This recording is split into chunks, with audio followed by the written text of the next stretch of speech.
Hold, please. Hold, let's just make sure everybody's phones are off, mine being one of them.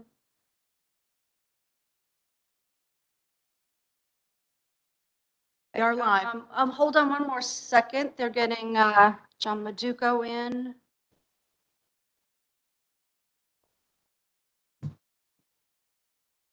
I believe, if I could hear her correctly, that Dr. Shashenker said she'll be in the room shortly. She's just still.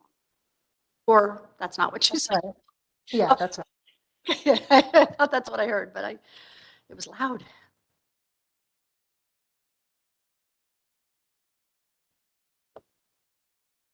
I do not need a mic at this point, Pam, correct?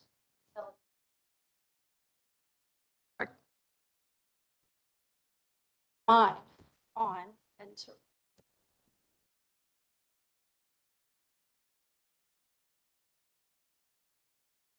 Here's we are live.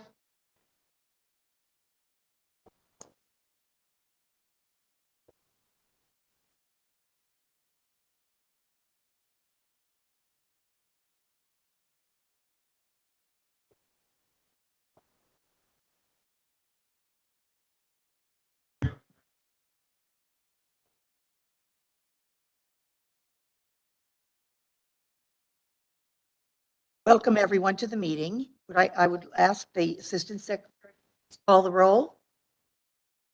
Thank you, Madam Chair. With your permission, I'll take the roll for September 22nd, 2022. Madam Chair.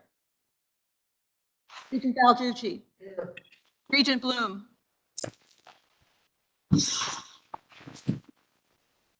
Here. Regent Gray Kemp. Here. Regent Howery. Absence is noted. Regent James. Here. Regent McCarthy. Here. Regent Porth. Here. Santiago. Absence is noted. Regent Wright. Here. Our ex officios, Professor David Blitz. Professor Colina Sasenker. Here. Commissioner Bartolomeo. Absence is noted. Commissioner Giuttani. Absence is noted. Commissioner Lehman. Absence is noted. Commissioner Russell Tucker. I am here. Thank you. Commissioner Valeries. Absence is noted. Chair, you have a quorum. I'd like to call for a motion to adopt the agenda. So moved. Second. Second. All in favor? Aye. Aye. Any opposed? Any abstentions? Motion carries. The agenda is adopted. Again, welcome to the first board meeting of the 2022 fall semester. And as you can see, we have begun to meet in person with some of the regents joining us virtually. Fall and spring we'll have both hybrid meetings hosted at system office and on campuses and fully virtual meetings. Make improvements along the way and appreciate your patience and feedback. I have thoroughly enjoyed my role thus far. And at the beginning of the semester, I've ventured out to visit campuses and to host events. Thank you to President Chang for joining me at the Northwest Connecticut Chamber Legislative Breakfast hosted at Northwest Connecticut Community College. And thanks to Mike Rook and his staff at Northwestern for really rolling out the red carpet. I also had the privilege to attend Dr. Paul Barron's welcome event at Western Connecticut State University. Met so many wonderful people there, and we're here to support Western and Dr. Barron in whatever ways we can. Tomorrow I'll be at Central Connecticut State University for their drop-in childcare grand opening. And I must say, these events have been a real joy to attend, and I've thoroughly enjoyed them, being the shy person that I am. So it's been wonderful and truly an honor to do this. You all know, with the conclusion of Matt Fleury's outstanding tenure on the Board of Regents in June, the Governor appointed me as chair of the board. This extraordinary privilege has, however, left the position of vice chair open. Vice chair is an important role on this board, devoting yourselves and your time to our work in many significant capacities. And as we know, assuming new responsibilities is not something we ask lightly. And yet there's always someone ready to rise to the occasion. Know that without arm twisting, our esteemed colleague, Dr. Jim McCarthy, has expressed his willingness to serve as Vice Chair of the Board of Regents if called. Though Jim has only been a member of this board since June, he brings with him an academic career that spans 45 years, conducting research and publishing widely, excuse me. Maybe it is That too. wildly too. And I wildly. think it might be. That's what I've heard, actually. So it just slipped out. On topics related to demography and public health. He's already made an impact on the board's Academic and Student Affairs Committee, and I believe Jim is a superb candidate to serve as Vice Chair of the Board of Regents, and I'm grateful for his willingness to serve in that capacity. Formally like to nominate Regent McCarthy to serve as Vice Chair. Second for this nomination. Would second that motion, Madam Chair. Are there any other nominations from the floor? Being none, are there any remarks in support of the nomination? Just want to say thank you to Dr. I think we're lucky to have his leadership.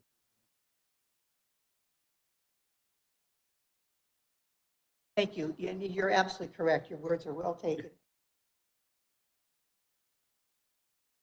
Other comments?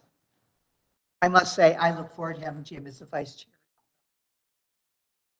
No further comments. I'll ask for a vote. All in favor? Aye. Opposed? Abstentions? The motion carries. The board has unanimously elected Dr. Jim McCarthy to serve as Vice Chair of the Board of Regents, effective immediately for a term of 3 years. I look forward to working with you, Jim, in the coming years. Thank you. Now I'd like to turn the meeting over to President Chang for his updates. But before I do that, I just want to tell you that I've seen President Chang in person with our constituents, faculty, students, family members, friends, business leaders. He is so well received that every time I observe this, I know how fortunate we are that he is president of this. Without further ado, President. Thank you so much, Chair Ryan. Thank you for those incredibly generous and humbling words. And it is really just an honor and a privilege to be in this seat and to be working with and for all of you. So I appreciate you, Chair Ryan. I appreciate all of our regents and those who are here in person and those who are tuning in. I'm thrilled to be back into the fall semester and to be able to see some of you in person at this meeting. First, I want to recognize that it is Hispanic Heritage Month, and CCU is proud to have a population of students that grows more diverse every year. The percentage of students who identify as Hispanic or Latino at CSCU continues to increase from 14% in 2010 to 24% in 2021. And as our campuses become more diverse, they are getting stronger. That's why diversity, equity, and inclusion is a top priority of CSCU, this Board of Regents for Higher Education, and each of our institutions. So really, there are incredible leaders across all of our campuses, faculty, staff, professionals throughout the system. And they're the ones who keep us steadfast in our commitment to fostering an environment that is supportive, welcoming, and inclusive for all. And we continue to make strides in establishing a workforce that is reflective of the state and of the student body that we serve. So to our Hispanic and Latinx students, faculty, staff, administrators, I wish you the best throughout this month. And thank you so much for the various contributions you make to our system. Second, I want to report on our fall reopening, which I'm so happy to say has been a success. COVID is still with us, but it's been managed so well by our teams on each campus. And this is what has allowed us to return to a level of pre-pandemic normalcy that frankly was probably hard to grasp just not too long ago. I too have been on several campuses already, and it's awesome just walking around, seeing the students, feeling the energy, being in person again, and feeling like that cloud is really starting to lift. All that said, we continue to take the virus very seriously, and we have the tools in place to respond quickly and effectively if we have to. We're going to have vaccine clinics on each of our campuses throughout the semester. And personally, I'll tell you, I got the new booster shot a couple weeks ago, And I encourage all of you to do it. That's how we're going to continue to have a really safe and excellent place to do our work. There's a lot happening across CSCU. We've been lead partners in major statewide initiatives like CT Health Horizons, an initiative that provides $35 million to bolster the healthcare, students, and programs across Connecticut. We're involved in the Tech Talent Accelerator that's going to sharpen and create new tech credentials that ties our work in higher ed to the needs of industry. And we're also poised to receive millions of dollars through the state's Career Connect program that's going to prepare thousands of students for careers in manufacturing, IT, green energy, and healthcare. We've received really great support from our elected officials recently with visits from U.S. Secretary of Labor Marty Walsh and Congressman John Larson. We've engaged with U.S. Secretary of Education Miguel Cardona. We've received funding support through the efforts of Senator Richard Blumenthal and Congressman Jim Himes. And of course, we benefit greatly from the support of Governor Lamont and our legislators. They're real champions of our work. I don't think that can be said enough. Our legislators and our governor are real champions of CSCU and all of our institutions. And that's something that we should feel very good about. We've been recognized by them, by the public, and by our partners for the fine work that we're doing as we launch new centers and academic programs. We're supporting our communities and increasing our rankings and profile regionally and nationally. So as we make progress along these lines, I will report to you and we will publicize new initiatives so folks understand the work our faculty, staff, and students are doing and the value CSCU institutions. In a few moments, you're going to hear from Dr. John Maduco. He's the president of Connecticut State Community College. You're going to hear from him on the unification of our 12 campuses. In short, that process is moving along very well. And I'm grateful to Dr. Maduco and his leadership team and all the faculty, staff, and administrators across the system who have helped to move this behemoth of a process forward. So big things just don't happen unless we have people like ours, great people like ours, out there doing it. So I'm so appreciative of that. Where we are today, we have to recognize that evolution is not a choice. It is a necessity. COVID has changed us. The needs of our times have changed. And in the 21st century, we have to recognize that we are all students, people who will look to higher education for growth opportunities throughout their lives. We're going to be there for Connecticut because CSCU is the primary engine of social mobility and economic impact for the state. By providing on-ramps and off-ramps to education for all of Connecticut's people, we're going to ensure that our students come from Connecticut. Okay. Our students come from Connecticut. They're educated and trained in Connecticut. They stay to live and work in Connecticut. And no other institution of higher ed in our state can say that. This is something we are immensely proud of, and the achievements of our students and faculty and the deep commitment and hard work of our administrators and staff exemplifies this every single day. So, of course, there are challenges, and we're going to face them today. We're going to face them into the future. There are budget concerns, no doubt. Enrollment drops are real. The unfunded pension liability and our contractual obligations are real. Need for more state investment and support from our industry and community partners, that is real. So we've said it publicly, we'll say it privately. Our institutions and our system will not be able to cut our way out of this. We need more state and extramural support to strengthen and sharpen the academic enterprise and address our infrastructure needs across the system. We're in constant communication with the legislature and the governor's office to try to generate ever more support. The more we do this together as faculty, staff, administration, and students, the more we're going to achieve. That said, I think we have to take responsibility for where we are, look at what we can control. Don't just look at where we are, but how we got here. I say that all the time. We have to understand the journey to how we arrived at this point. And then we have to work together to create those long-term solutions. So working with the presidents of our institutions, I have asked them to lead their institutions boldly and intentionally to evolve. We have to gain efficiencies and develop new ways of doing business that are synergized and attuned to what the students need to be successful today and tomorrow.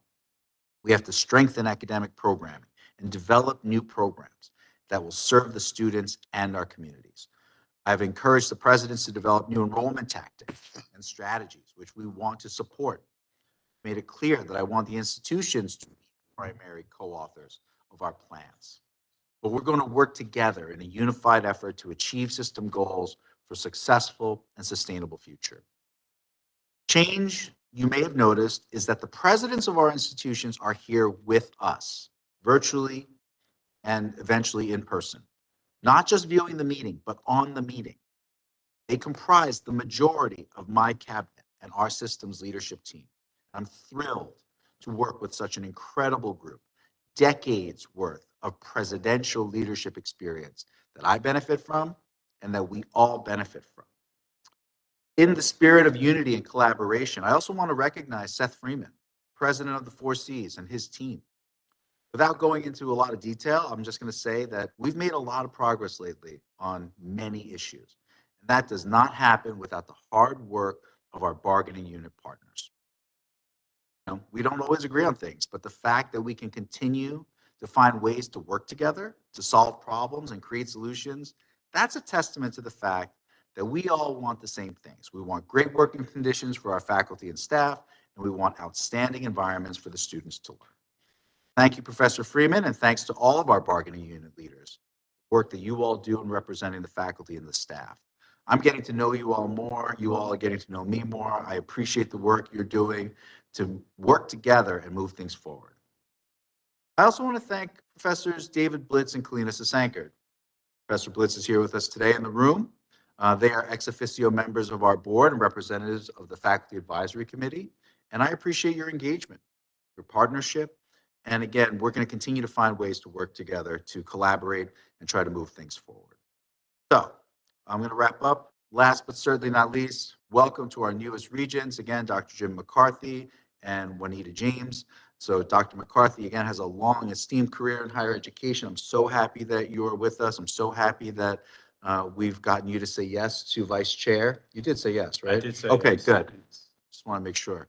It's on the record. Thank you. Great. And everyone on YouTube and on the meeting WebEx has seen it too. So Regent Juanita James, I've known her for several years now. She is a well-known, highly respected community leader, business leader in the state of Connecticut. Thrilled to have you joining this esteemed group as well. We're going to benefit so much in the short term and the long term from your contributions, and I'm thankful to all of you again for your service. Thrilled to be here. Thank you. I also want to formally welcome our newest leaders, President Maduko of CT State, our System Provost, Rai Katoria, Interim President for Western Connecticut State University, Dr. Paul Barron, and Vice President for Diversity, Equity, and Inclusion for Connecticut State Community College, Dr. John Paul Chesan Cardenas. All four are dynamic leaders. They understand CSCU, the strengths, the weaknesses, our deep commitment to mission, vision, and values, and they bring incredible bodies of work and experience to our system.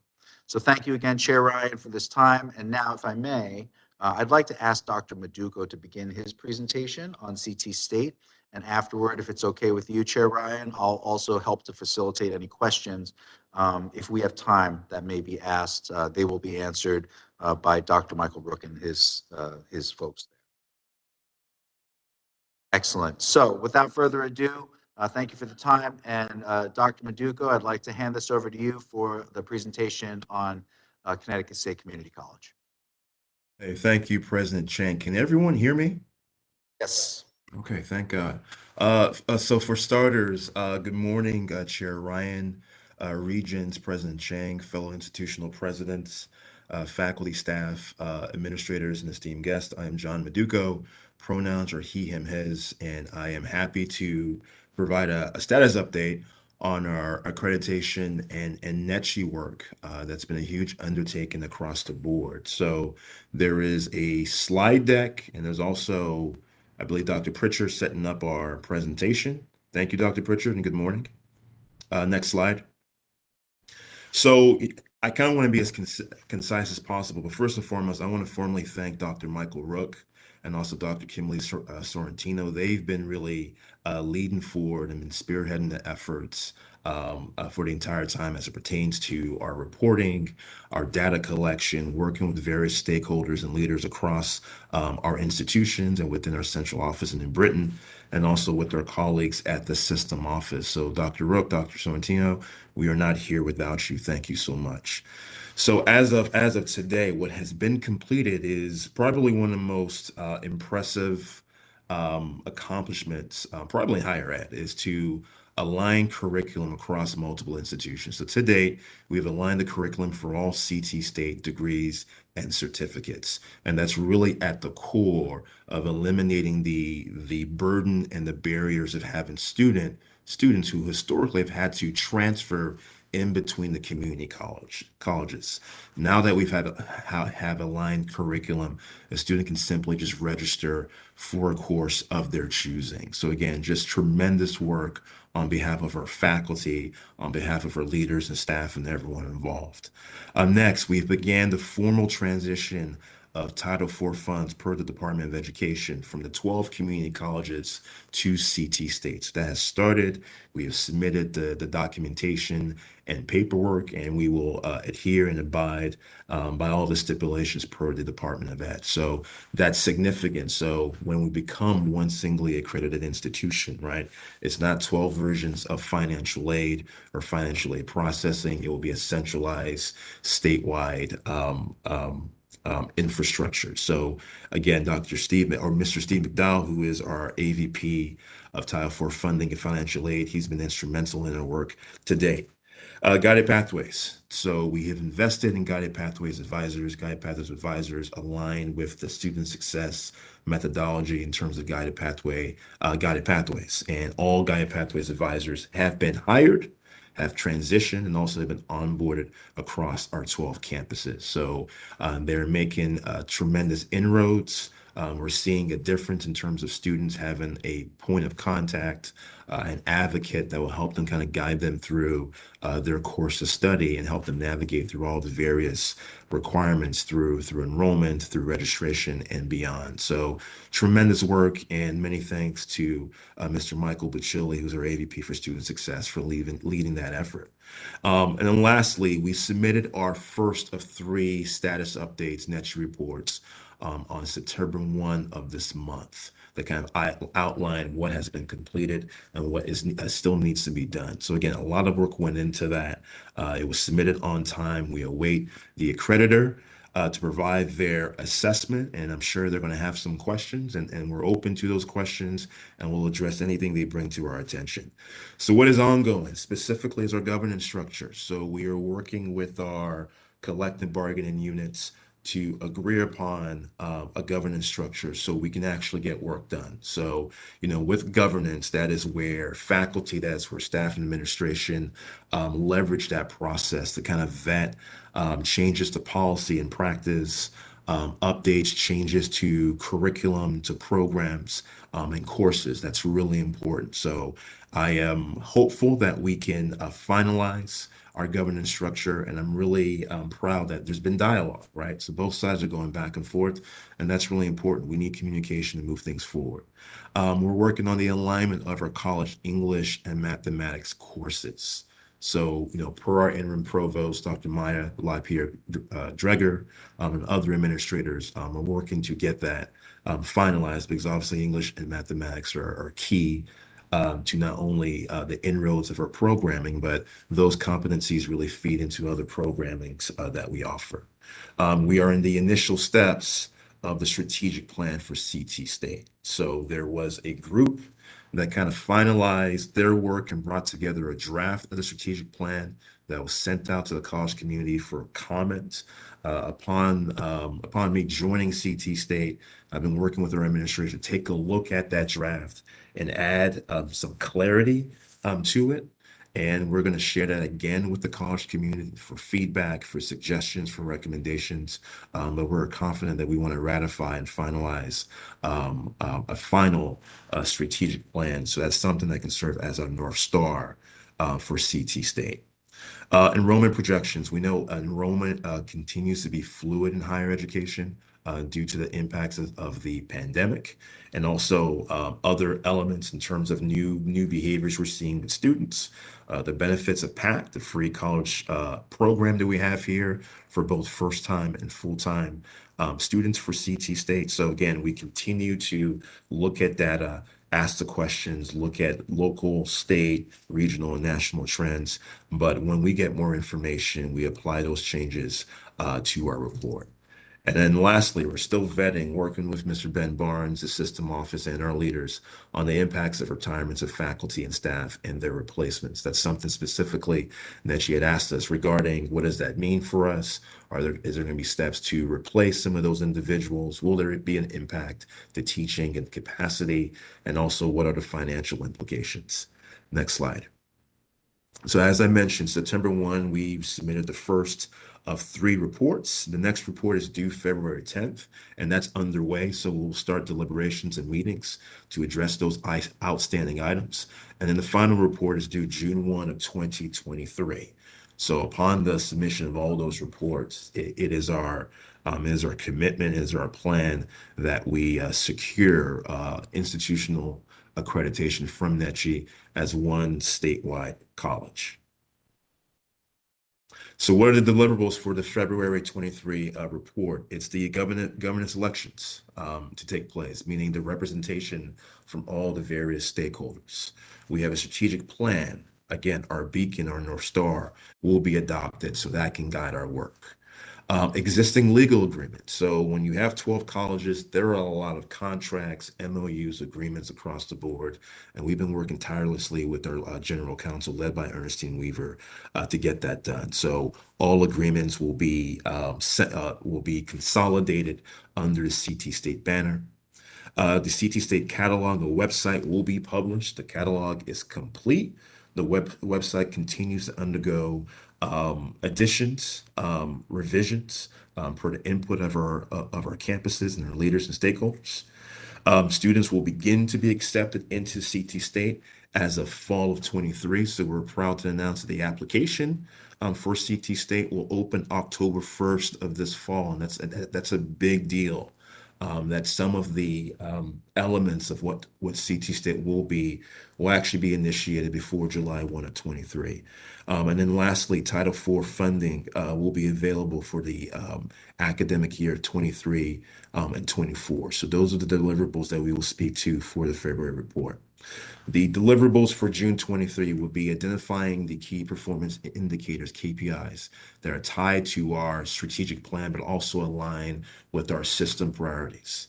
We will have a CT State budget that will be developed. The governance structure will be operational. So again, that serves as a checks and balances for both administration, but also our stakeholders, faculty, and staff. All specialized accredited programs will transition under the CT State banner. We have phenomenal accredited programs like nursing, like rad tech, like occupational therapy assisting. So again, we will ensure that they fall under the CT State brand. All external agreements will have transitioned with CT State. So we have a complexity of agreement with external partners, with co-op relationships, with other institutions, K-12 partners. So all of those will transition under CT State. And last but not least, the assessment of the guided pathways model is actually currently underway. So we will provide some preliminary data information updates regarding how that's been for our campuses, for our students, for all of the members of each and every campus. So the comprehensive site visit. So as a singly accredited institution per NETCHI, all member institutions are required to have their first comprehensive site visit. So that's slated to take place on fall of 25, and we look forward to it.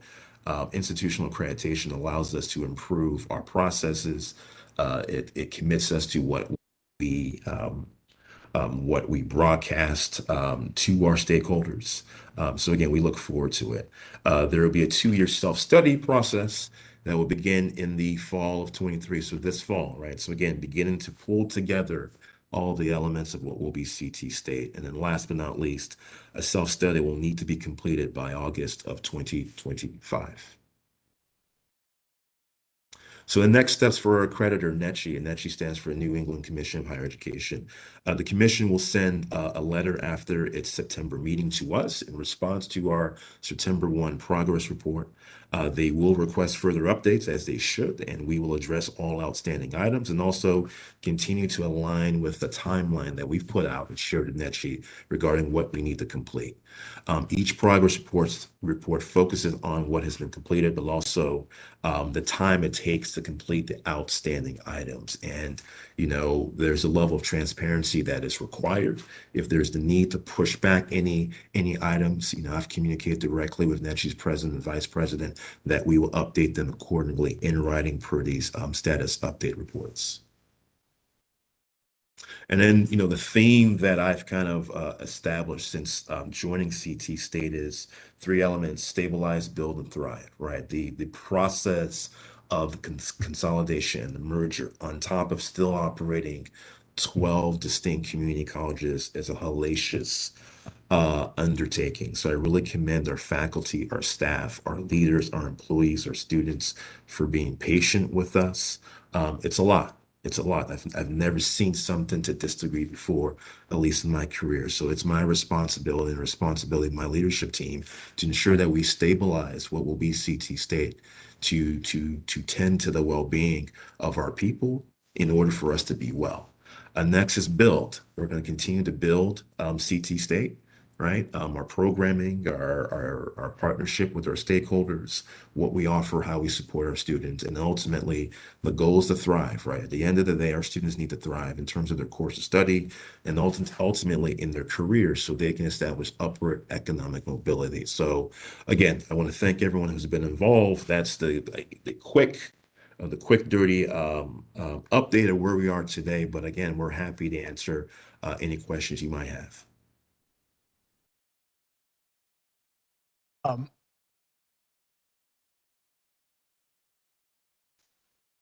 Oh, sorry about that. So, Dr. Maduko, this is a wonderful update. Thank you so much for the detail, for the work of the team. And again, for where we are now, so many people have put in so much and are just so excited progress this year. Can't wait to get to that proverbial finish line, which is now very much in sight. And we have every confidence. If I may, I'm going to speak a little bit for the board and for us as a leadership team. We have every confidence that you and the folks at CT State are going to get us there, and we're really going to flourish. And I love the way that you've stepped in and really given scaffolding and structure and stability to the work that's happening. So I know that you are busy with your campus visits. So I know that there are many people waiting to talk to you at the campus you're at right now. And I know that you have Dr. Rook and I think Kim also are here to answer questions on your behalf about the process or anything else. So with that, I wish you a good day. Have fun on campus, and we'll answer some questions. Is that okay? Absolutely. Thank you so much. I'm currently at Middlesex College, so I look forward to meeting the students and faculty, and they said hello as well. But again, thank you so much for your support. Thank you, Dr. Maduko. Yeah. Yeah, yes. Thank you, Dr. Maduko. You certainly have a great deal on your plate. But one of the things that has stuck in my craw over the years is the burden we put on our faculty in the community colleges and the universities. We're dealing with English and math. And I was wondering what kind of a direction we're going to take to help those students without burdening the faculty at the colleges and at the universities. When we are getting students in from high schools who cannot do fifth grade math and barely can do third and fourth grade English, and we expect them to produce at the college and university level. And you have down there, and you went through it briefly. Just give me some insight as to tell me how we're going to be able to help those students so that they can end up hopefully with degrees from the colleges and universities. I will take that question happily. I think for starters, my approach, and I've been mindful on how I answer questions because I'm not going to speak to discussions I wasn't privy to before my start. But I am not a proponent of a deficit mindset. I will not. I don't think any of us should paint with broad strokes as it pertains to the students we serve. I don't look at our students as broken.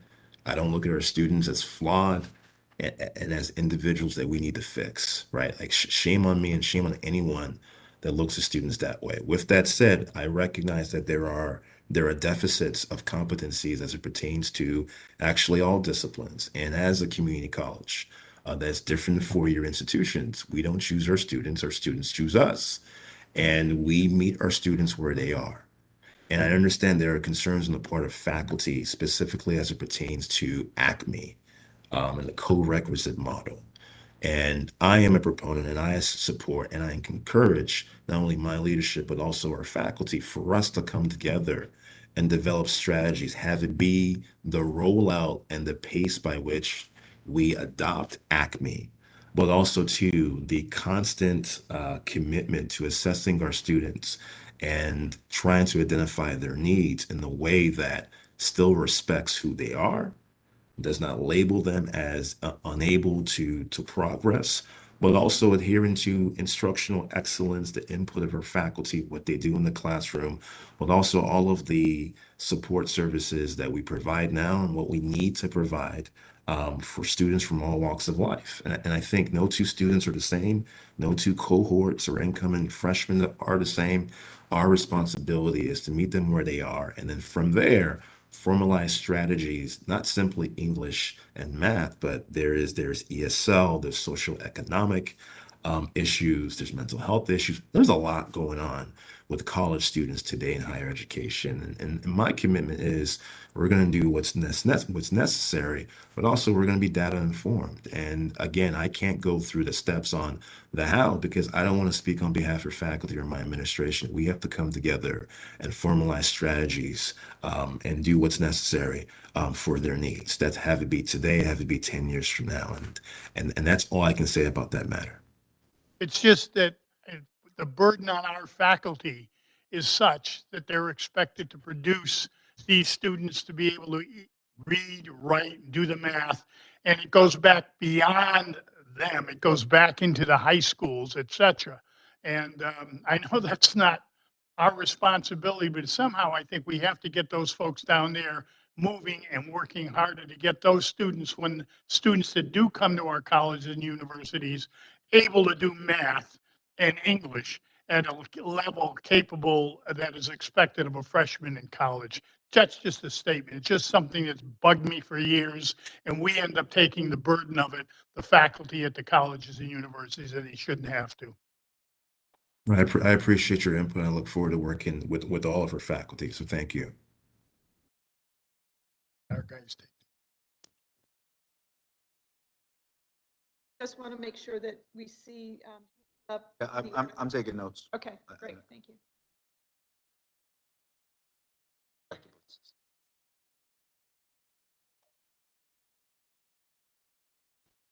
I believe Regent James has a question. Thank you, Dr. Maduko. Dr. Blitz first, and then Dr. James and Regent James. Thank you. My comment, and unfortunately a little lengthy, is with respect to item 6 that we're now discussing, the progress report to NESHE, which includes as one of its appendix the draft for review and feedback of the strategic plan for academic years 2023 to 2025. While I realize that the document is marked draft, it contains serious errors, and I'm surprised to see it reproduced with the same errors again in the second document after it was initially issued over the summer in the first document. It contains serious errors reflective of the kinds of problems faculty and staff have faced in students' first process, at least to date. I'm hopeful that there are changes in the near future. I will focus just on the cover letter, as this is indicative of the flawed process that underlies the document as a whole and renders it of no value for its intended purpose. On page 1, the draft states the following about the CT State Executive Strategic Planning Council that prepared the draft. The inclusiveness of this process cannot be overstated or underestimated.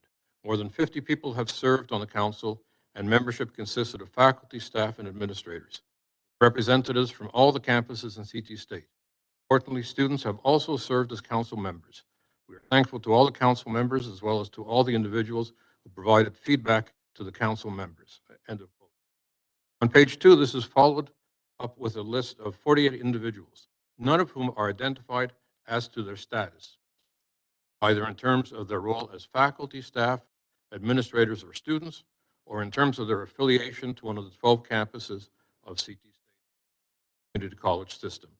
It is therefore unclear how many or what proportion of the council are in any of the constituent groups previously mentioned. The consequence of this is not just lack of clarity. This is an obscuring of relevant information.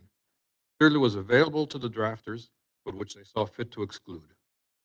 Preliminary search for affiliations of the indicated individuals reveals very few faculty and, so far as I can tell, none from the FAC. The draft continues, quote, "We want to express our deep appreciation to the Faculty Advisory Council, to the Board of Regents, who provided honest and earnest feedback during the development of the plan.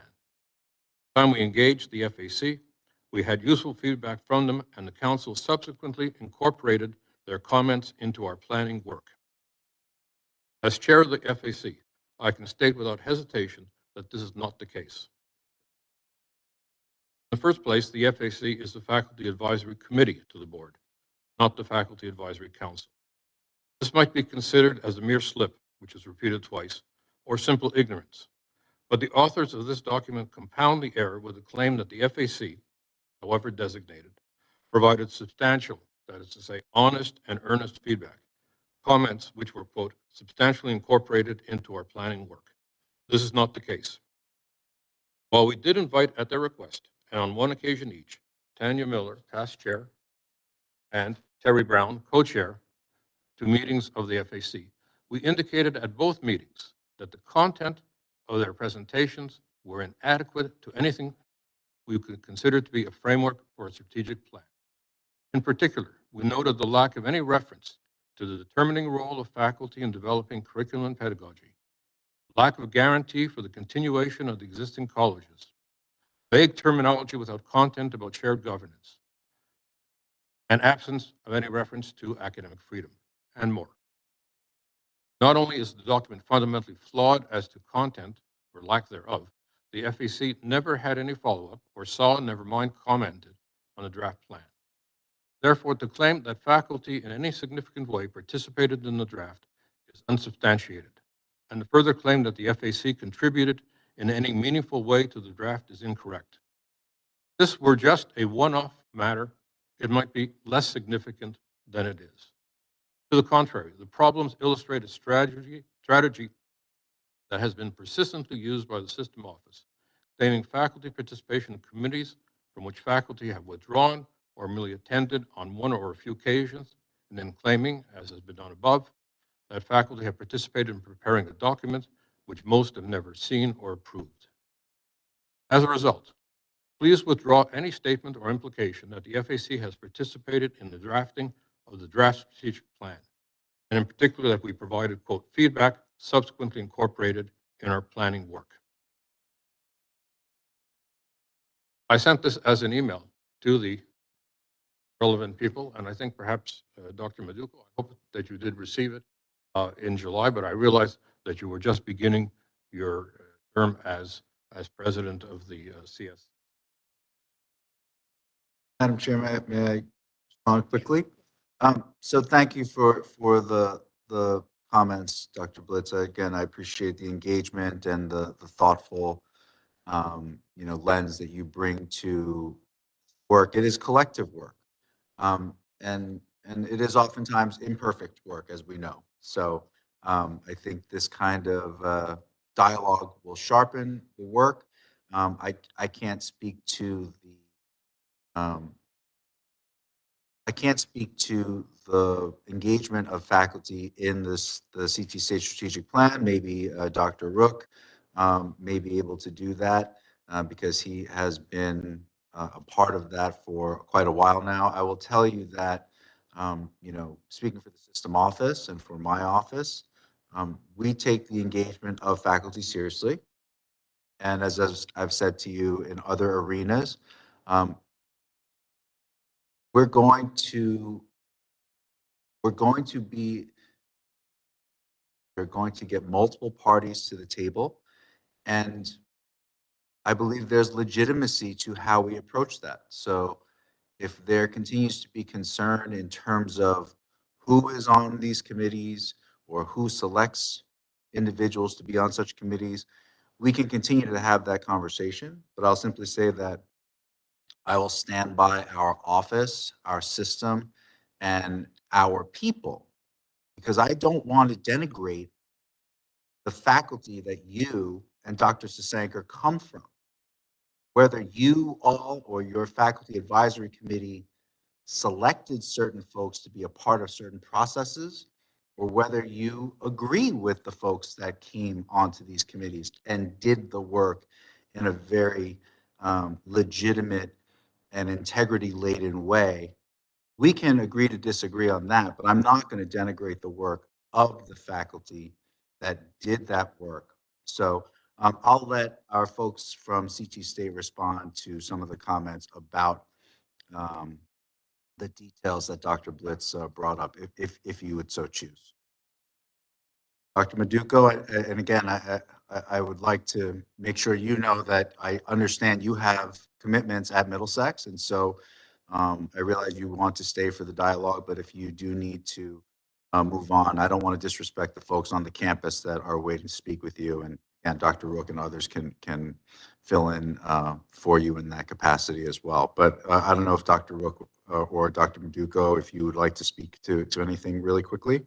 Thank you, President Chang. Before I pass the baton to Dr. Rook, I will speak to, I think the luxury we have is it's a draft strategic plan. And if there have been mistakes made in terms of the representation or who has provided input, those are things that we can correct to accurately reflect who's been involved.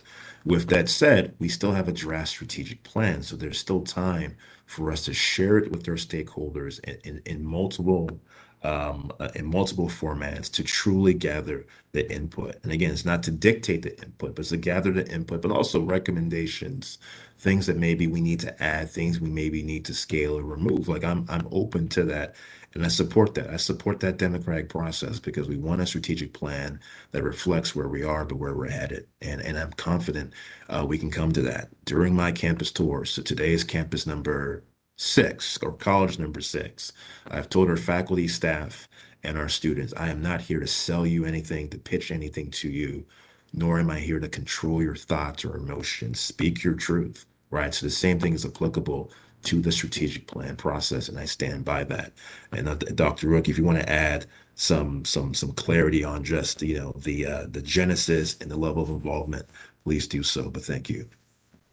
Yeah, thank you, Dr. Maduko. And let me just address a couple of points, Dr. Blitz. The first thing I want to say is a strategic planning process has been an open invitation for any faculty that want to participate in this process. And in terms of the membership we were asked to provide a detailed list of who the members of all of our 48, I think, working groups that form CT State.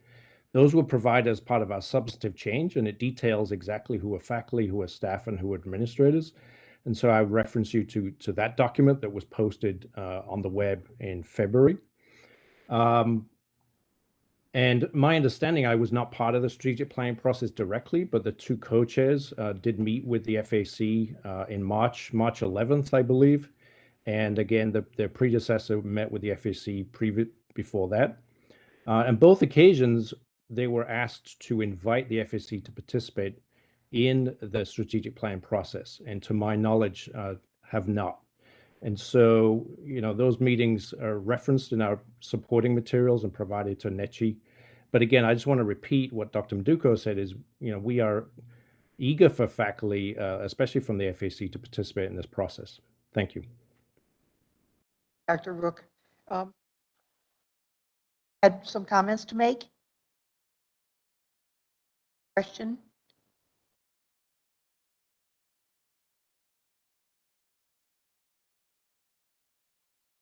Oh, Juanita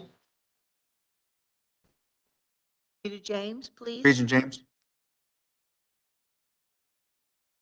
Thank you. My comment and question actually is regarding the previous comment on the burden of the faculty to address some of the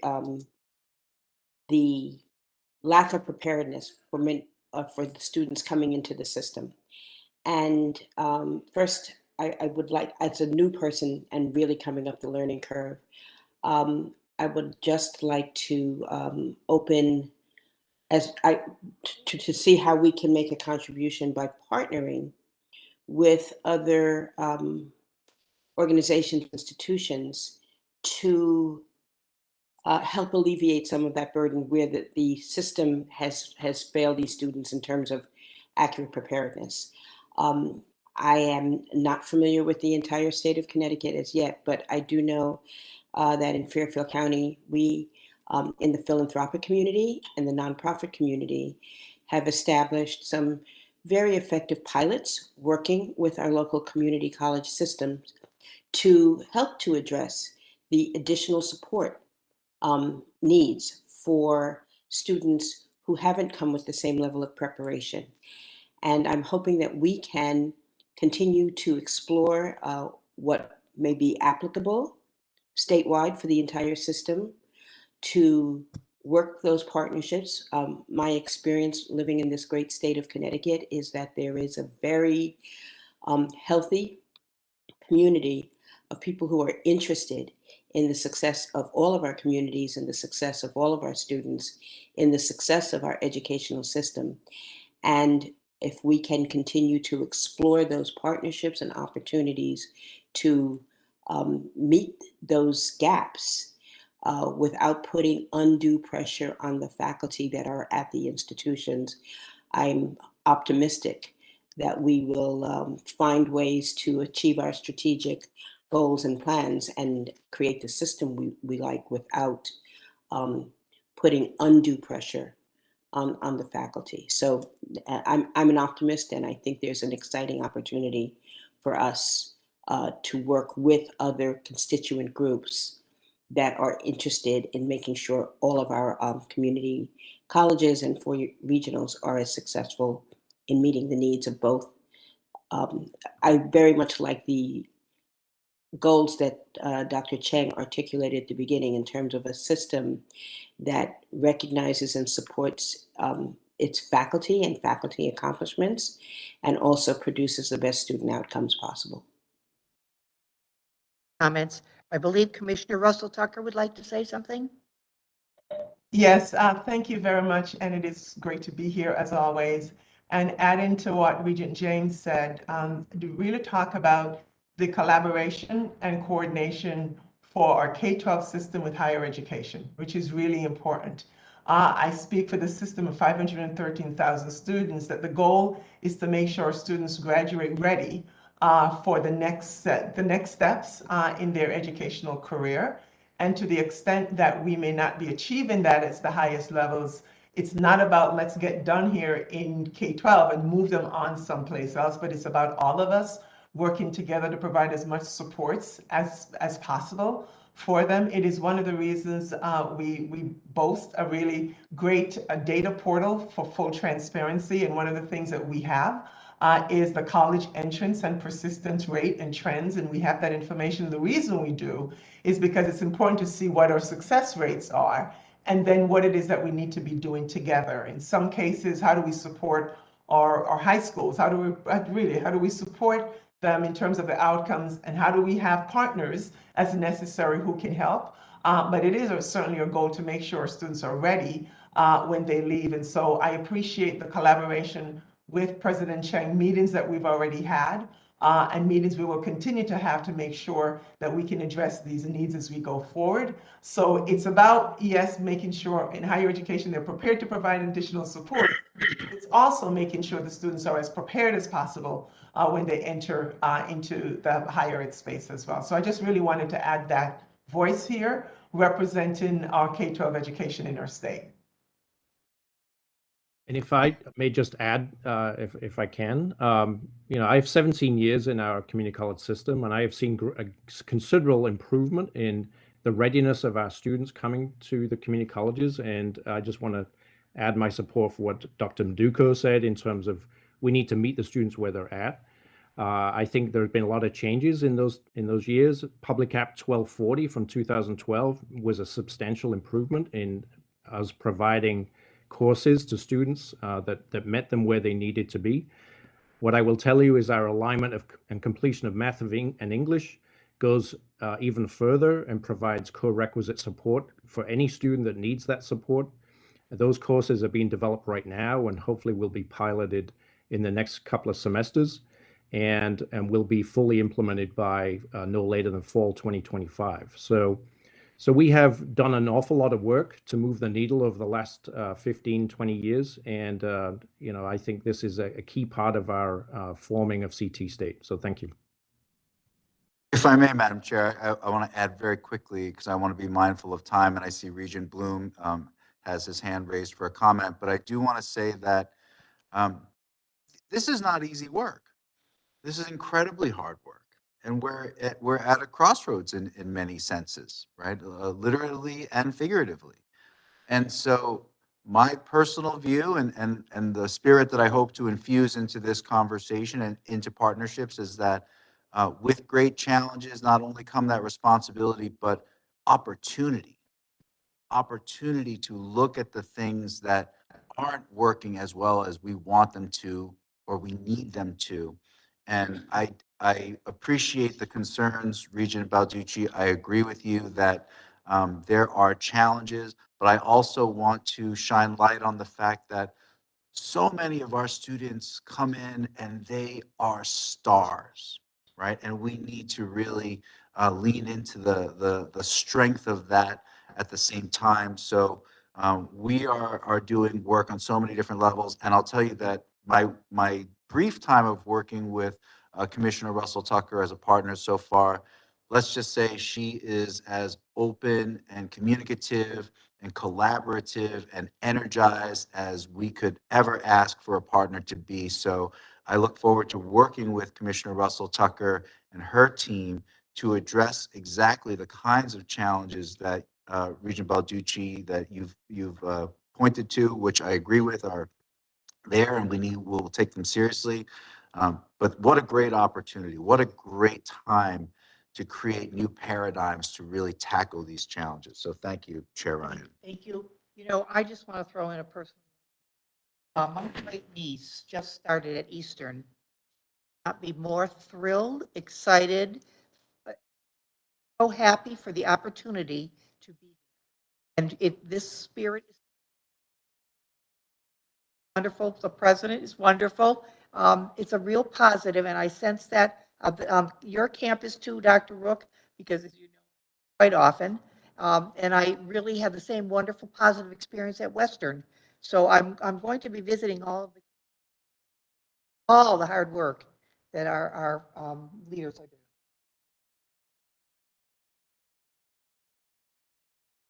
Ira, go ahead, please.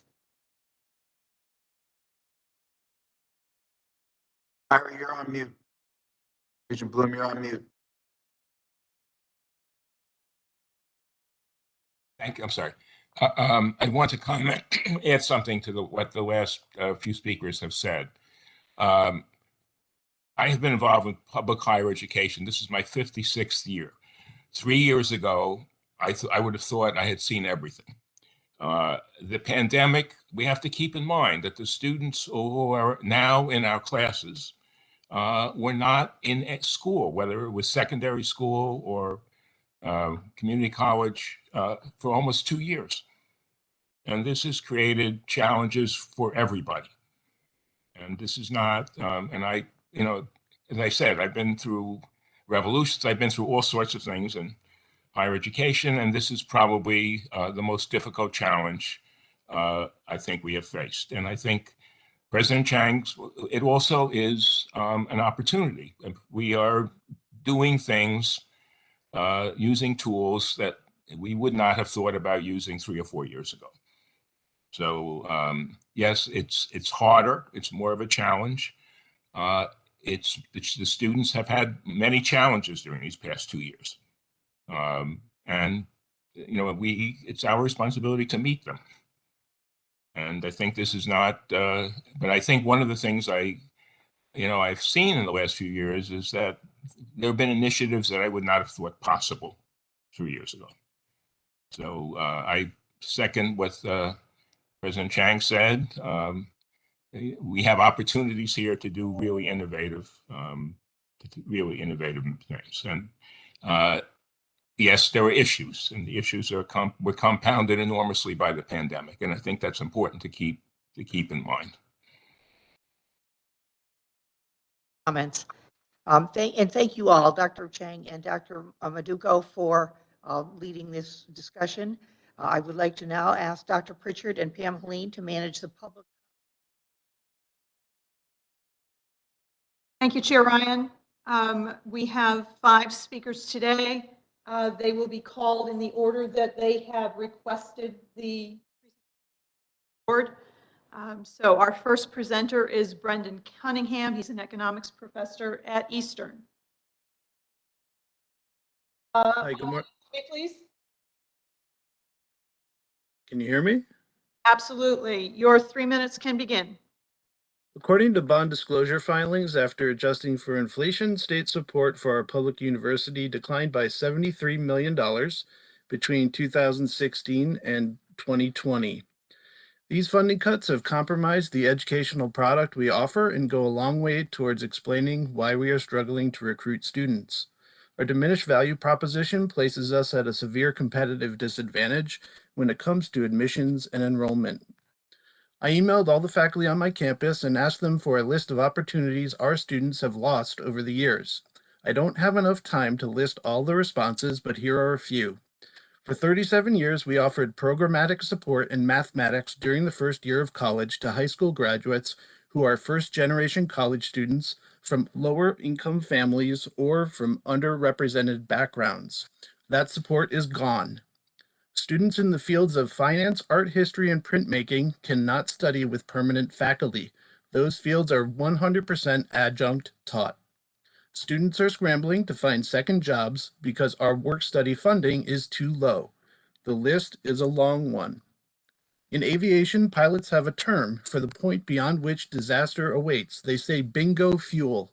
When you hit bingo fuel, there is not enough in the tanks for your plane to reach a runway.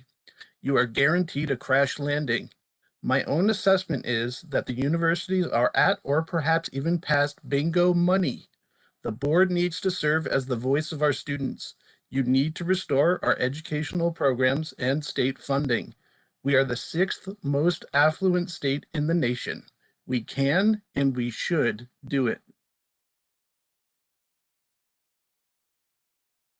Thank you, Professor Cunningham. Our next presenter is Ritua Lumba-Tobing, who's an economics professor at Western.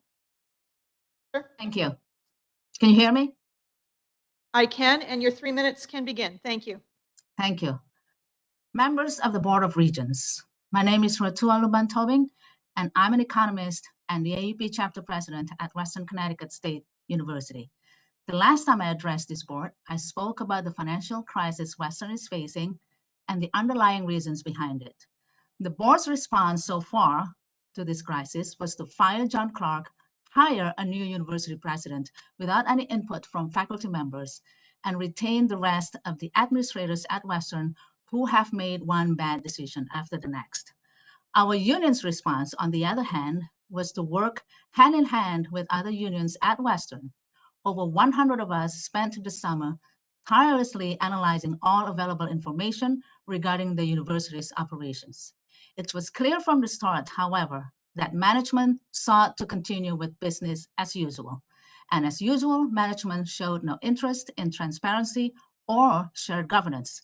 Perhaps the most outrageous example of management's complete unwillingness to change is that our working groups were never provided financial data that supposedly illustrates Western's financial position. Meanwhile, a handful of union leaders, such as myself, were invited to backroom meetings with Western's interim president, Paul Barron. Well, as Paul learned, AUP doesn't do secret meetings at Western anymore. I have no interest in backroom VIP meetings or playing the telephone game with my members. Oh, hold on, sorry. To his credit, Paul did finally hold an open forum yesterday where he confirmed his salary, $350,000 a year. This, mind you, is in addition to John Clark's ongoing salary, including a raise at the university that is ostensibly in financial trouble. Clearly, management, including this board, has yet to learn a single lesson from the still unfolding financial crisis at Western. So here we are, still with no transparency and accountability, still with the majority of the people who grossly mismanaged this university sitting comfortably in their lucrative jobs, still with a secretive and defiant Board of Regents. Well, we will not settle for that. Despite the challenges our summer working groups faced, we persisted and we're not done. Make no mistake, the more you resist our calls for transparency, accountability, and shared governance, the louder those calls will become until this university becomes the sort of university we, our students, and our community deserve. Thank you. Thank you. Our next presenter is John O'Connor, sociology professor at Central. Professor O'Connor, can you test your audio for me, please? You are muted.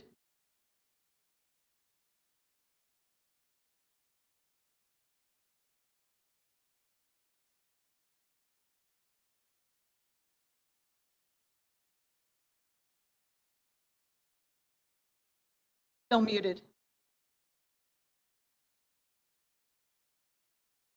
Professor O'Connor, we're going to move to our next speaker and come right back to you when we can test your audio again. Hold on with us, please. Our next presenter is Wynne Gadkar Wilcox, a history professor at Western. Professor Wilcox, could you test your audio, please? Good morning. Good morning. Your 3 minutes may begin. Thank you. As a result of the financial crisis that you know is occurring at WCSU, our consultants have suggested that WCSU should move aggressively toward a curriculum that emphasizes job-ready skills that are coming up in Western Connecticut. Now, I'm entirely in favor of having our curriculum better address the ways in which our existing majors produce job-ready skills, which they do, and also in favor of things like internships and employment being counted as part of majors. But I'm skeptical that we need a new curriculum in our four-year and master's granting universities for three reasons. The first reason is that Western Connecticut, and especially the Danbury area, is one of the few areas in New England that actually has a growing high school age population. The failures at Western Connecticut can be primarily attributed to not recruiting students from that population appropriately and not having adequate Portuguese and Spanish language support to do so, and instead focusing and putting all of our eggs in the basket of recruiting students from New York, where enrollment is also declining. Secondly, Western's problems can be traced back to 2014 to 2015, when we initiated a number of career-ready moves in response to these kinds of pressures, including a competency-based general education program in which students can complete their degree without ever having taken a social sciences or humanities course if they wish, and in which has devastated several liberal arts departments, including the English department, which went from 9 faculty in 2014 to 2 faculty today and had to merge. So by focusing on career-ready paths, what we're doing is exacerbating the cause of our financial distress to begin with. And thirdly, although for very good reasons, students and parents and also businesses insist on career-ready paths, changing our curriculum to do so is a disservice to our students. And the reason is, because only 21% of students primarily find employment within their major. Most people today have over 12 careers in their lives. They change jobs once every 4 years, and they have major career changes at least 4 to 5 times. This is a zero-sum game.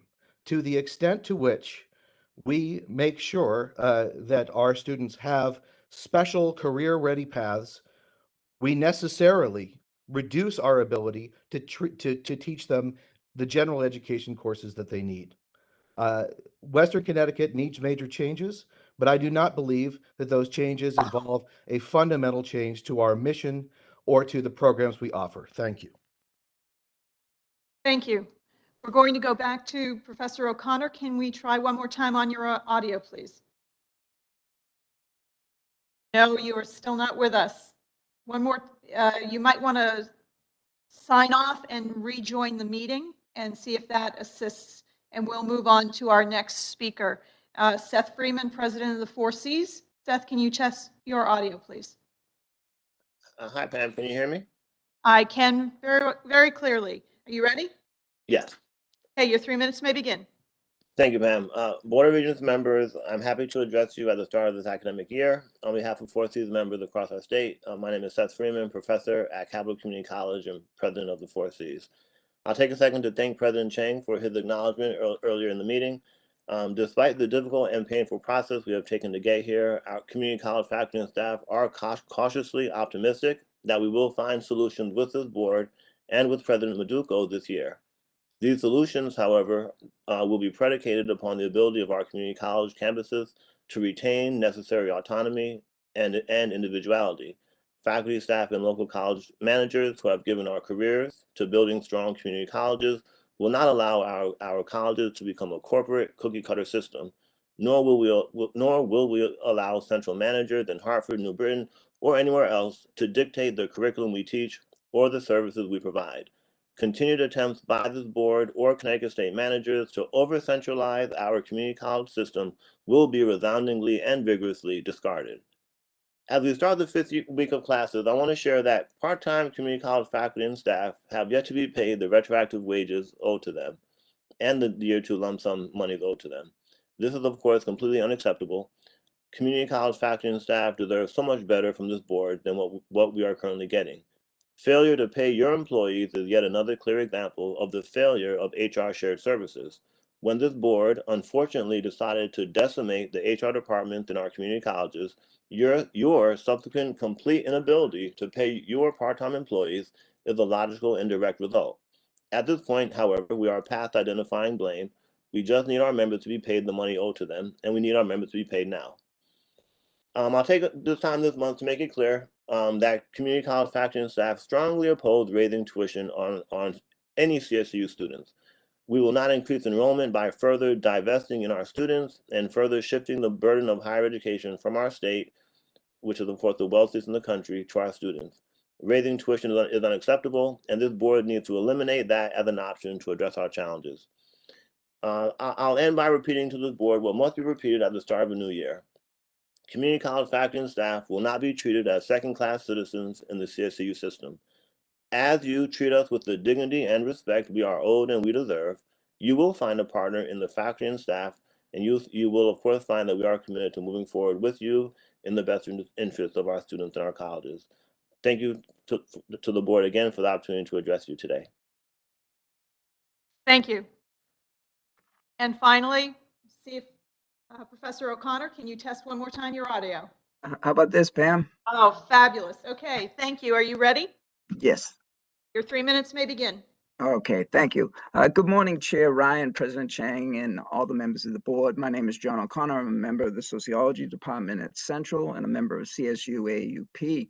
I would like to comment on the recent finance and infrastructure meeting on September 14th that was led by CFO Bonds and his partner in spreadsheets, Regent Balducci. An account of that meeting was written up for the CT Examiner. I'm not appearing before you this morning denying that our system, our institutions, and our students are facing challenges. We are. My colleagues and I get that. But how one deals with those challenges is actually what defines us. CFO Barnes and Regent Balducci warned us that we have a 220 million budgetary shortfall that our system may confront down the road. And they warned us about the financial consequences of a drop in enrollment and the loss from student fees. And we know that increases in tuition will not solve this problem. We are told that by the end of September, our institutions need to prepare various budget cut scenarios. In short, we need to prepare for austerity. CFO Bonds went so far as to suggest that colleges and universities should consider eliminating, quote, underperforming programs that are not benefiting students. Barnes' language was interesting, as a lot of students and faculty members within our system think that this board is underperforming. Rather than bold leadership, a vision of where we are going, we get the tired old song of do more with less. The tyranny of deficits once more dictates that we live within our means. My students deserve better than that from this board. As campus administrations make decisions about what stays and what goes, this board needs to tell the students and the people of Connecticut what parts of the system office are underperforming and are going to be cut. Before any college or university department or program is touched, this board needs to take a look at its own bureaucracy. We would like to be presented with a number of scenarios where cost savings come from the system office. We don't want to be told that the system office is too big to fail and that students and our institutions must pay the costs of the crisis. Students and faculty members want to know where this board is taking the system. Will it be a destination system where students from across the country want to come to, or will it be a place that promises quality education, whatever that means? Faculty and students want to know who we are and where we are going. We need bold thinking from this board. We need to hear more from, we need to hear more than we need to live within our means. The real question for all of us, especially on this board, is are you leaders of public higher education in the state of Connecticut, or are you just a bunch of decision makers? The consolidations of the community colleges do not save money. Why do you think consolidating programs and departments will? Is a Professor CCSU? O'Connor, your 3 minutes is up. Can I just finish up, Pam? Go quickly, please. Okay. Is a diploma from our institution something to be proud of, something to hang on the wall, or is it a diploma that is an embarrassment and something that we hide in our desk drawer? We need political and educational imagination from this board, from our campus administrators, not just the tired politics of go nowhere austerity. Real leaders build, they don't cut. Thank you. Thank you. Chair Ryan. Now go to the approval of the June. Comment? Okay, great.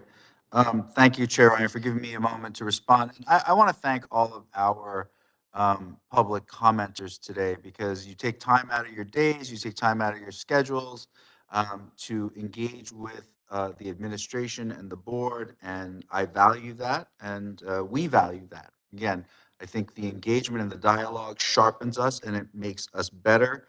And so, I always come away from these engagements feeling like we agree upon more than which we disagree upon. Because I agree that we need to build. I agree that we need to have identities that are driven by our institutions and our faculty and the curriculum and the value we bring to students, not just now, but 10, 20, 30 years from now and so on.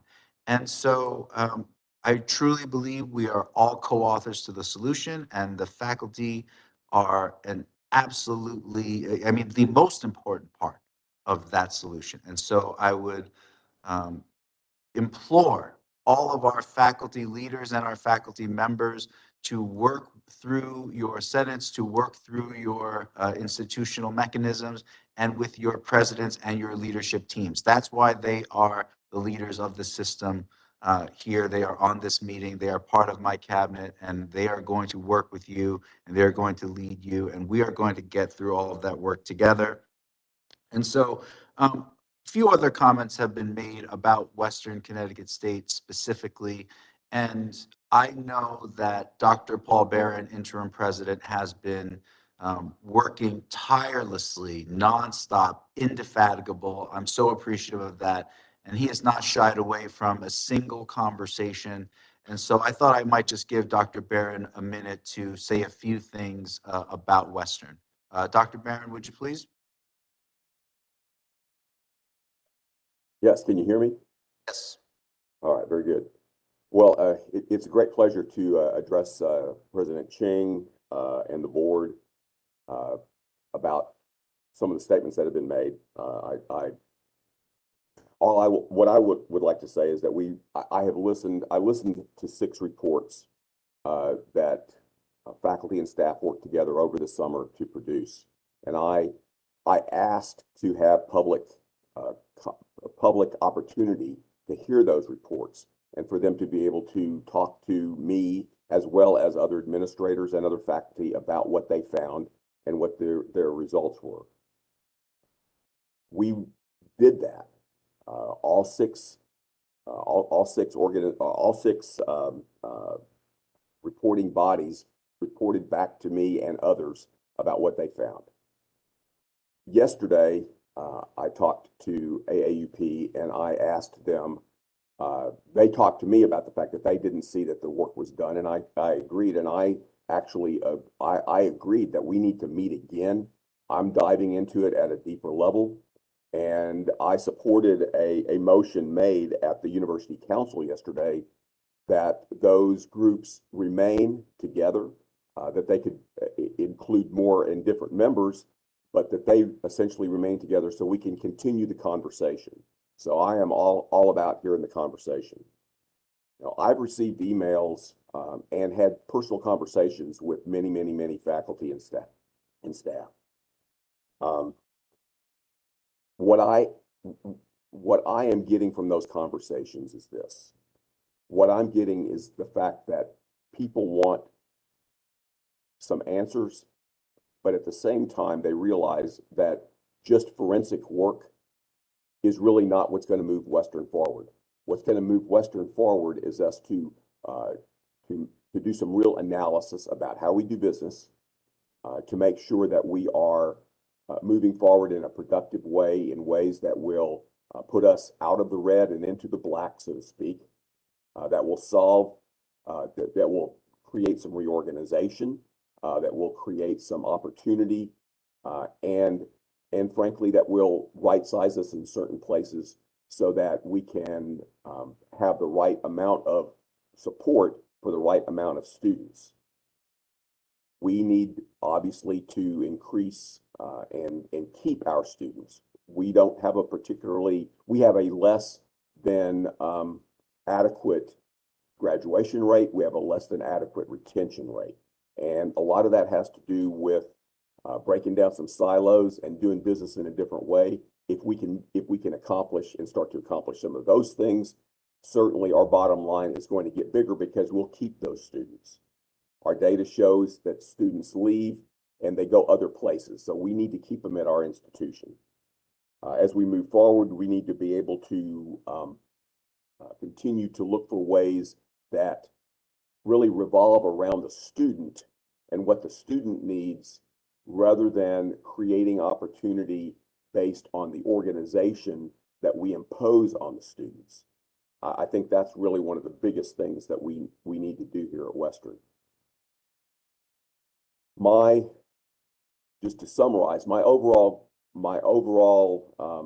experience thus far has been a great desire to move forward, a great desire to do business in different ways if we need to evaluate what we're doing in reasonable and fair ways, to engage a variety of people across the board, including students, staff, faculty, and administration, in conversations about how we can do things better. All of this while keeping a very complex organization like a university running and serving the students we have now. So we're walking a tightrope.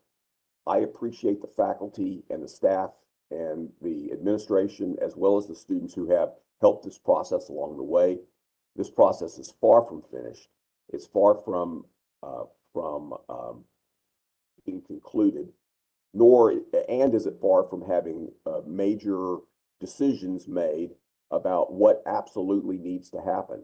Small things are happening now all along the way to make services better for students ultimately. What I see in 2 years is some reorganization, some rethinking about how we do business, all focused on how do we serve students in the best ways possible, not how does it make things better or easier for us to do our jobs, but how can we serve students in the best ways. And it might make it harder to do our jobs, but we have to do the things that we need to do. And I agree with one of the commenters about the fact that we need to get into Danbury and recruit those students. We need to make our campus welcome to those students from all different elements of our culture and society. And Danbury is changing, and I look forward to doing that. In fact, I have an appointment to talk with the superintendent of schools next week, and I'm reaching into the community as best as I possibly can, talking to the community about what they see. Dr. Barron, for sake of time, I'm going to interject real quick. I really appreciate all the work that you've been doing. And I feel that Western, with you at the helm right now, is in as good a shape as we can ask. And your work with the folks at Western is going to yield results very soon. I'm supremely confident in that. So thank you so much. So I'll hand it back to you, Chair Ryan. Appreciate it. We now will go to number 8, the approval of the June. So moved. I'll second. Any changes or corrections? Hearing none, I'll call the vote. All in favor? Aye. Aye. Opposed? Abstentions? Carries. The minutes are approved. Next, we have the approval of the consent agenda. I'd like to call for a motion to approve the consent agenda. So moved. Second. All in favor? Aye.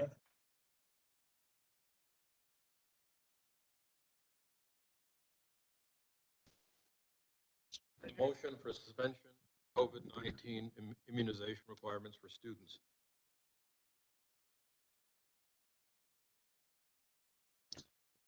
And it's just a technical problem. The resolution appears twice on page 114. Resolution as was approved according to the minutes of the executive committee, including the amendment from to the role of the CSU president. However, on page 117, the original non-amended resolution, and that's confusing. It seems to me there's just a technical mistake that has been made. But if you're going to approve this on consent agenda, it should be clear that you're approving the resolution on page 114, not the resolution 117. Right? The other small problem is then on pages 118 and 119, here's the Board of Regents policy requiring COVID-19 immunization requirements. I think that's the resolution of June 24th, 2021, which is now being suspended based on the resolution as amended of August the 10th. However, there's no date associated with the resolution on pages 118 to 119. That as well could be confusing. If it in fact is the original resolution, which is now being suspended, that should be indicated. Professor Blitz, I believe that is part of the staff report, and we will make those clarifications in the final documents and for the minutes of the record. Thank you. So that it's clear we're adopting the most recent. That is correct. Yes, with the amendment by. With the clarifications, correct. Next, we'll call on the committee chairs for their reports. Excuse me, Chair Ryan, we need a vote.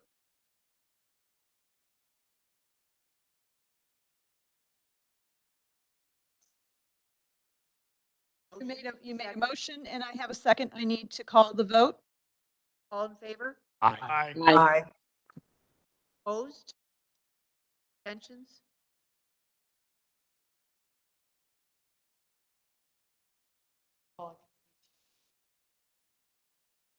Nine is, welcome your report from the Academic and Student Affairs. Excuse me, Chair Ryan?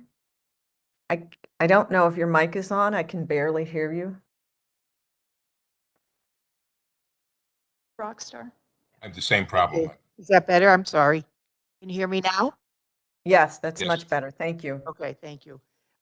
So I'll repeat that, thank you for the previous information on the consent agenda. Now we're going to call on Ira Bloom, Chair, where we welcome his report from the Academic and Student Affairs Committee. Thank you, Madam Chair. No further report. The items the committee worked with or have appeared on the consent agenda, so no further report. Thank you. Thank you so much. We'll move on to the Audit Committee. Elise Wright is the chair. You have a report, Elise? Chair Ryan, there's nothing to report. Thank you. Thank you so much. Richard Balducci, Chair of the Finance and Infrastructure Committee, Chairman or Committee Chair Rich. We welcome your report. Thank you, Madam Chairman. Good morning, members of the committee, et cetera. On the 14th, the Finance Committee met, and the committee acted on several items. We adopted a policy regarding use at residence halls, which is on the consent agenda, a gift for machine equipment for Tunxus, which is also on the consent agenda, and approval of our biannual budget baseline submission to OPM, which is also on the consent agenda. These matters were taken up, discussed by members, et cetera.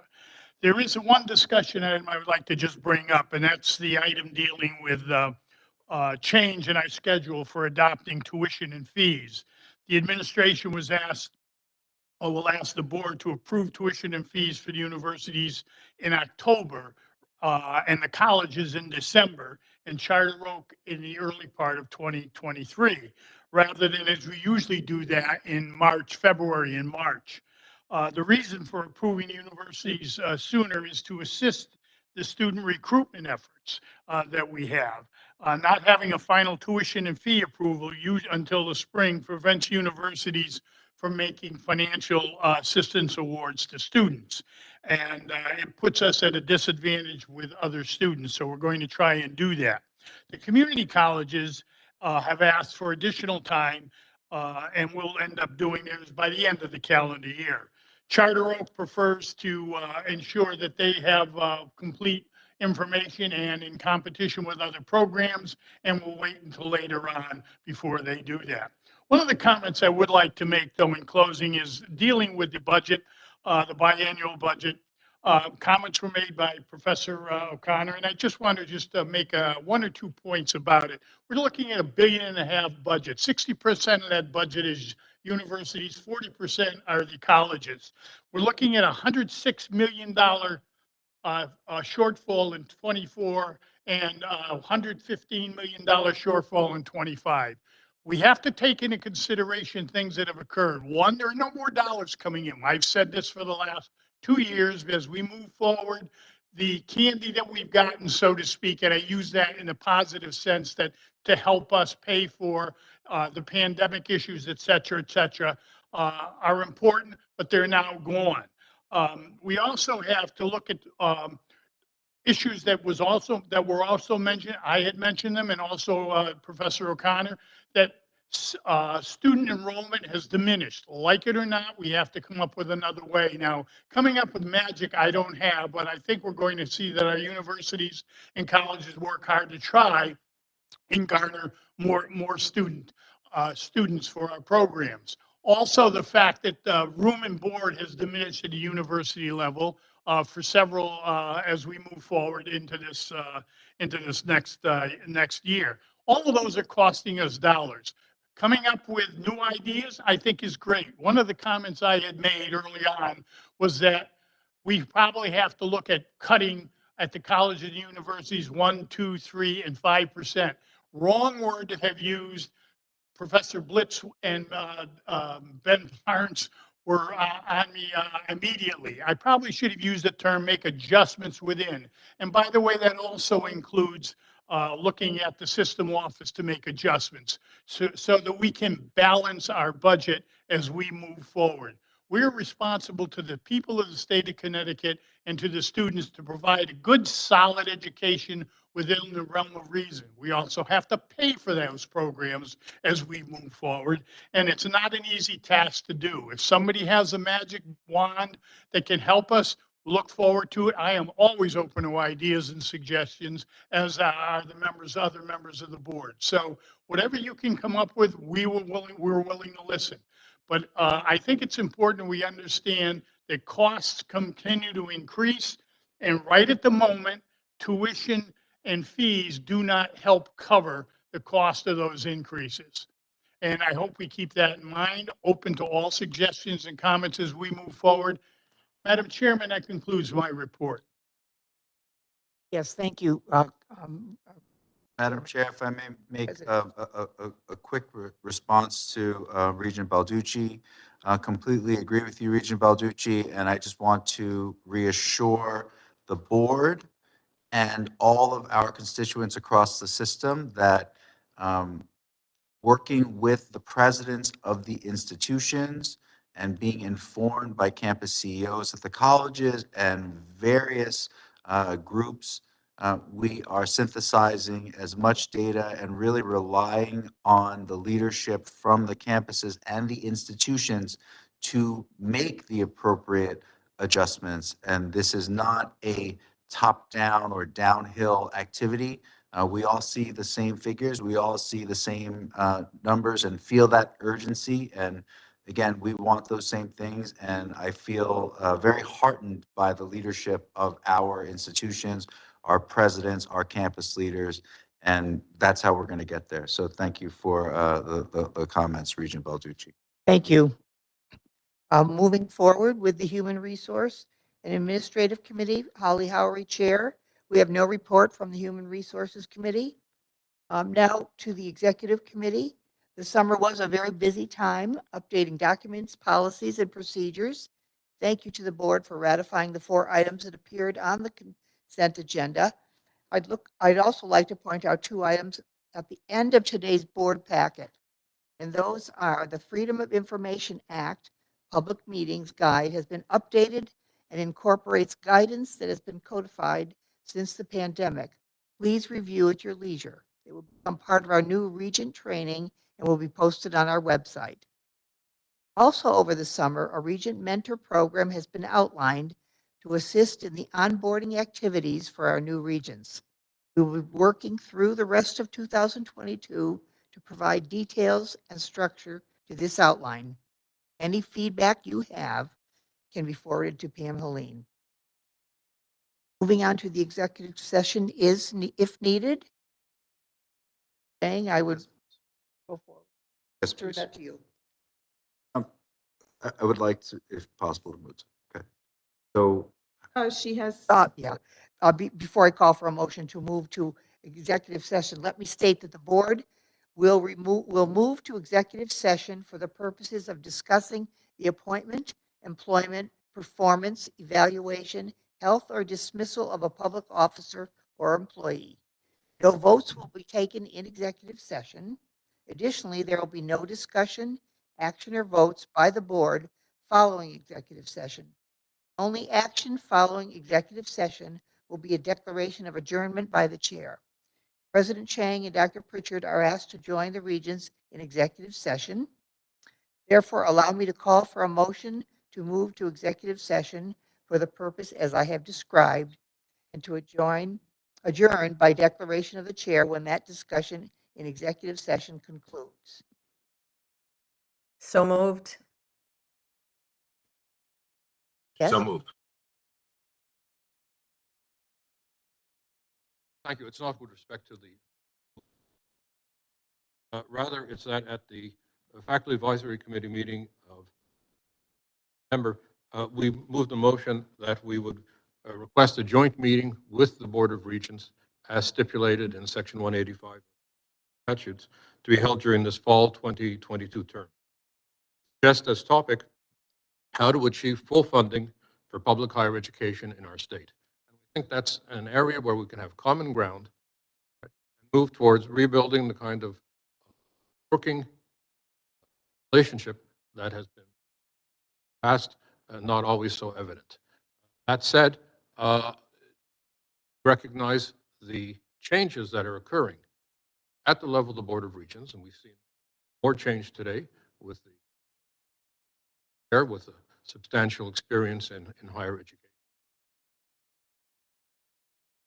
Create the new chair of the board, as well as the presidents of the those with strong backgrounds in public higher education. I look forward to working with Chair Ryan to establish the agenda and the date for that joint meeting. Thank you.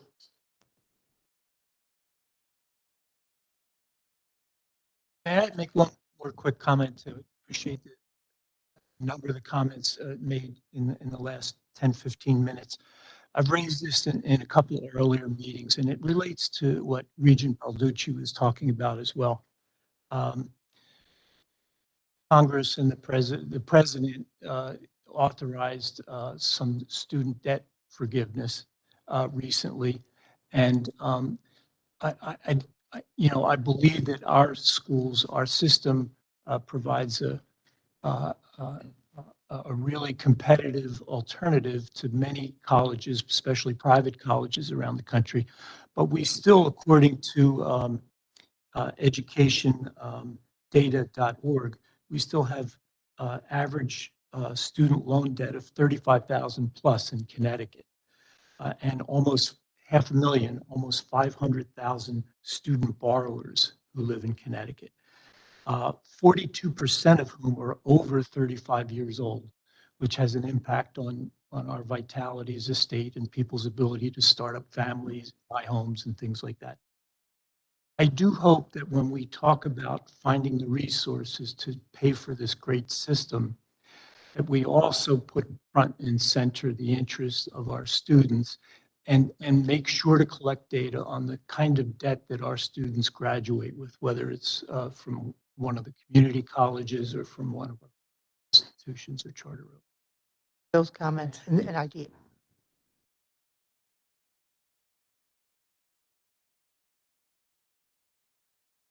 Do you have a second for going into executive session? If you don't, I will second it, Madam Chair. Oh, thank you. All those in favor? Aye. Aye. Opposed? We will move into executive session. Thank you. Thank you, everyone.